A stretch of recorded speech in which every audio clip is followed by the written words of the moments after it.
Hello guys, कैसे हैं आप? उम्मीद करते हैं कि आप सब खैरियत से होंगे, खुश होंगे। मेरा नाम है मोहम्मद मेरा सुहेल। नाम है रहमान अनवर। और मैं जफर इकबाल। और भाई, जिस वीडियो पर रिएक्शन करने जा रहे हैं, इस वीडियो का टाइटल है पीएम मोदी की स्पीच है भाई। काफ़ी एक इंटरेस्टिंग वीडियो है। अगर आपको वीडियो पसंद आए तो लाइक और सब्सक्राइब ज़रूर कीजिएगा। यहाँ विदेश नीति की भी चर्चा हुई और कुछ लोगों को लगता है जब तक फॉरेन पॉलिसी नहीं बोलते तब तक वो मैच्योर नहीं लगते, इसलिए उनको लगता है फॉरेन पॉलिसी तो बोलना चाहिए। फिर भले ही देश का नुकसान हो जाए। मैं ऐसे लोगों को जरा कहना चाहता हूं, अगर उन्हें सच में फॉरेन पॉलिसी सब्जेक्ट में रुचि है और फॉरेन पॉलिसी को समझना है हाँ, और आगे जाकर के कुछ करना भी है, ये मैं शशि जी के लिए नहीं कह रहा हूं, कितने तो सीरियस मैं ऐसे लोगों को कहूंगा एक किताब जरूर पढ़े। हो सकता है उनको बहुत फिर कहाँ क्या बोलना उतनी समझ हो जाएगी। वो किताब का नाम है JF case forgotten crisis. JF Kennedy की बात है। JF केस फॉरगॉटन क्राइसिस नाम की किताब है। ये किताब एक प्रसिद्ध फॉरेन पॉलिसी स्कॉलर ने लिखी है और इसमें महत्वपूर्ण घटनाओं का जिक्र है। इस किताब में भारत के पहले प्रधानमंत्री, और वो विदेश नीति को भी नेतृत्व करते थे, इस किताब में पंडित नेहरू और अमेरिका के तब के राष्ट्रपति जॉन एफ कैनेडी के बीच हुई चर्चाओं और निर्णयों का भी विस्तार से वर्णन है। जब देश ढेर सारी चुनौतियों का सामना कर रहा था, तब विदेश नीति के नाम पर क्या खेल हो रहा था, उस किताब के माध्यम से सामने आ रहा है। और इसलिए मैं कहूंगा कि जरा ये किताब पढ़िए। आदरणीय अध्यक्ष जी, कह रहे हो तुम तो। गोरा है, गोरा है, गोरा है। अब मत बोलो। हाँ, कह दिया गोरा।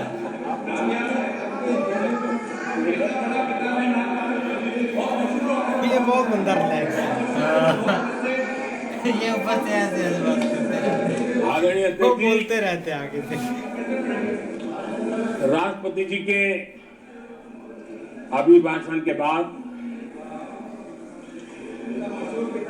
एक महिला राष्ट्रपति जी, एक गरीब परिवार की बेटी, उनका सम्मान न कर सके, आपकी मर्जी, लेकिन क्या क्या कहकर उनको अपमानित किया जा रहा है।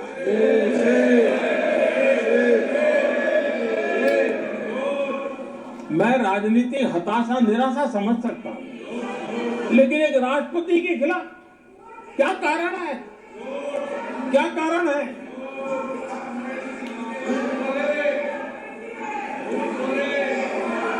आदरणीय अध्यक्ष जी, आज भारत इस प्रकार की विकृत मानसिकता को छोड़ करके, उस सोच को छोड़ करके, विमेन लेड डेवलपमेंट के मंत्र को लेकर के आगे बढ़ रहा है। अगर आधी आबादी उसको अगर पूरा अवसर मिले तो भारत 2 गुनी रफ्तार से आगे बढ़ सकता है, और ये मेरा विश्वास है। 25 साल से इस क्षेत्र में काम करने के बाद मेरा विश्वास और दृढ़ हुआ है। आदरणीय अध्यक्ष जी, पिछले 10 साल में सेल्फ हेल्प ग्रुप्स अब तक 10 करोड़ नई महिलाएं एसएचजी में जुड़ी है और ये महिलाएं वंचित परिवारों से, ग्रामीण बैकग्राउंड से, समाज के अंतिम पायदान पर बैठी इन महिलाओं का सामर्थ्य बढ़ा, उनका सामाजिक स्तर भी ऊपर उठा और सरकार ने इनकी मदद 20 लाख रुपए तक बढ़ा दी है ताकि वो इस काम को आगे बढ़ा सके, उनकी कार्य क्षमता बढ़े, उसका स्केल बढ़े।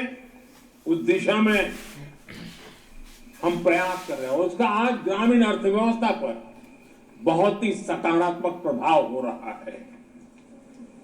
आदरणीय अध्यक्ष जी, राष्ट्रपति जी ने अपने अभिभाषण में लखपति दीदी अभियान की चर्चा की है।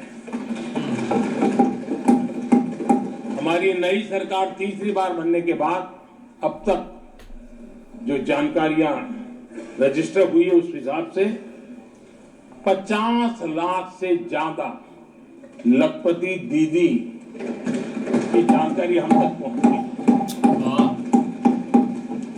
और जब से मैंने इस योजना को आगे बढ़ाया है अब तक करीब करीब 1.25 करोड़ महिलाएं लखपति दीदी बनी है और हमारा लक्ष्य है कि हम 3 करोड़ महिलाओं को लखपति दीदी बनाएंगे और इसके लिए आर्थिक कार्यक्रमों का बल दिया जाएगा। आदरणीय अध्यक्ष जी, आज देश के अनेक गांवों में ड्रोन दीदी की चर्चा हो रही है। हाँ जी। एक मनोवैज्ञानिक परिवर्तन गांवों में आया है। महिला के हाथ में ड्रोन चलाते हुए देख के गांव के लोगों का महिला के प्रति देखने का नजरिया बदल रहा है और आज नमो ड्रोन दीदी खेतों में काम कर करके लाखों रुपया कमाने लगी हैं।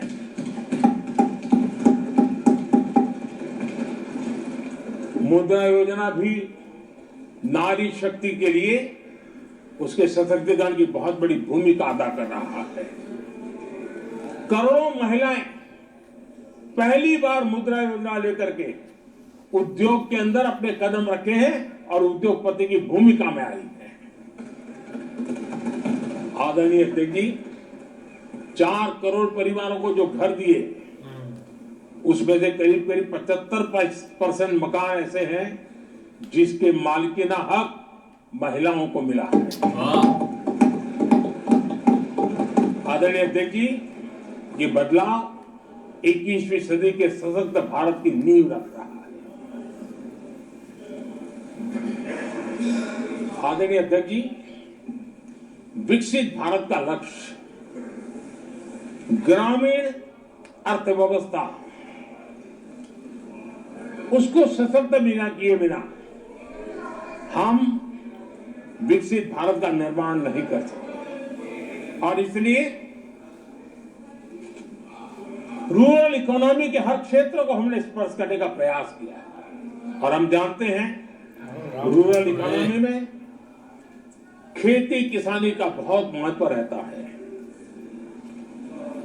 विकसित भारत के 4 स्तंभों में हमारा किसान एक मजबूत स्तंभ है। बीते दशक में खेती के बजट में 10 गुना वृद्धि की गई है, 10 टाइम। 2014 के बाद की बात मैं बताता हूं और ये बहुत बड़ा जंप है। आदरणीय अध्यक्ष जी, आज जो लोग यहां किसान की बातें करते हैं, 2014 से पहले यूरिया मांगने पर लाठी पड़ती थी, रात रात कतारों में खड़ा रहना पड़ता था। बड़ी बात मानी।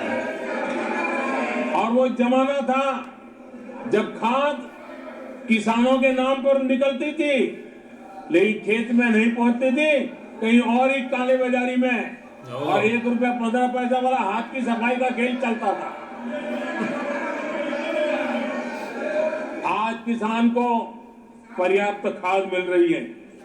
कोविड का महासंकट आया, सारी सप्लाई चेन डिस्टर्ब हो गई, दुनिया में अनाप शनाप दाम बढ़ गए और परिणाम ये हुआ कि अब क्योंकि हम यूरिया पर डिपेंडेंट, हमें बाहर से लाना पड़ता है।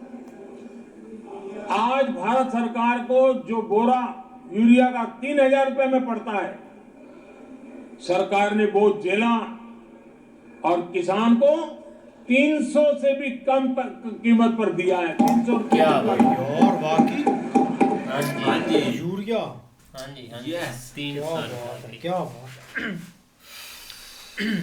बाकी यार एक बहुत एक इंटरेस्टिंग स्पीच थी एक लोकसभा में आज भाई, एक पीएम मोदी जी और एक राहुल गांधी की भी मैंने सुनी तो नहीं है, लेकिन ये थोड़ा सा उधर हलचल एक ज़रूर हुई है।